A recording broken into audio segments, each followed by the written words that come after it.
The call came after midnight. My father didn't bother with greetings. His voice carried that sharp urgency I'd learned to recognize since childhood, the tone that meant something had gone wrong and I was about to be handed a solution. "There's been an accident," he said. For a moment I thought he meant someone was hurt. My mind jumped through possibilities.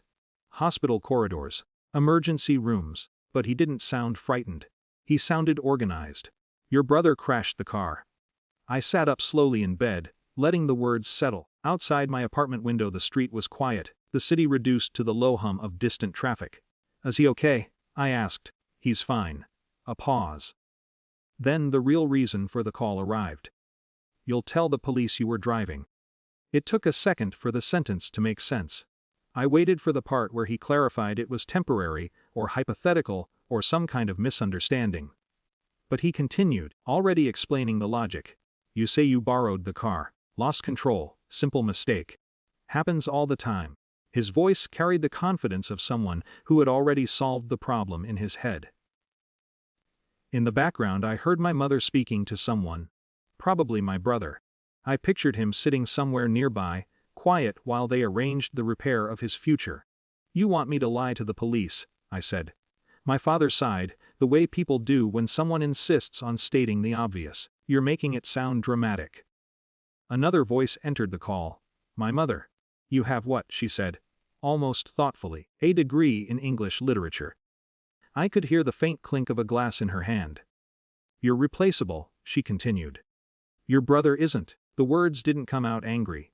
They came out factual, like she was describing the weather. "He's a prodigy," she added. "You know that." The familiar structure of the conversation settled into place. I had heard versions of it most of my life. My brother's potential. My flexibility, small sacrifices presented as reasonable adjustments. When we were younger, it had been simple things. Letting him take opportunities first, changing plans when his schedule shifted, explaining away his mistakes because he was focused on bigger things. Back then it had felt like cooperation. Now my father was explaining the timeline. "The police will ask questions tomorrow morning. We need the story consistent." My brother still hadn't spoken. I leaned back against the wall beside my bed. "And if I say no?" The silence on the line stretched just long enough to become deliberate. My father answered first. "You'll lose the apartment we're helping you pay for." My mother followed. "We'll withdraw support from your graduate program." The calm in their voices made the threat feel almost administrative. "Why won't be able to stay involved in your life if you make this difficult," my father added. I pictured the scene wherever they were gathered. My brother sitting quietly while the adults handled the details. The conversation revolving around his future like gravity. For a moment the old instinct surfaced. Agree, fix the problem, absorb the damage. But something small in my memory shifted. Earlier that evening I had been reading when my phone buzzed with a notification from a neighborhood traffic alert group I followed online. Someone had posted about a car accident a few blocks from my parents' house. There had been a short video clip attached, a shaky recording from across the street. Headlights. A car angled awkwardly against a curb. And a very clear timestamp. My brother had been driving. The time in the video overlapped exactly with a text message he had sent me earlier that night, complaining about traffic while he was out. It was a tiny detail.